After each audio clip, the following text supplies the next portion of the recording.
हे बघा, आपण जर एक झालो ना तर काही अशक्य नाही. शिवशक्ती भीमशक्ती एक झाली तर कुठल्याही सत्तेपेक्षा ती मोठी आहे.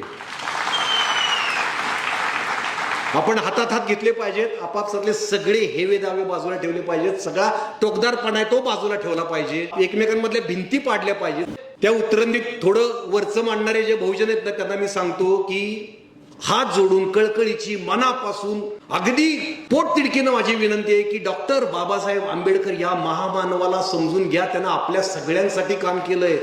त्यांना एका जातीपुरतं मर्यादित ठेवू नका. प्रत्येक माणसासाठी, प्रत्येक महिलेसाठी त्या माणसानं अफाट कार्य करून ठेवलेलं आहे. आंबेडकरांचे अनुयायी छत्रपती शिवाजी महाराजांना मनापासून मानतात, राजर्षी शाहू महाराजांना मनापासून मानतात,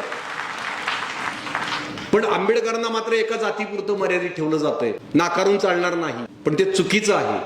आपण आता सगळं बाजूला ठेवून सगळ्या बहुजनांनी एक झालं पाहिजे आणि लढलं पाहिजे.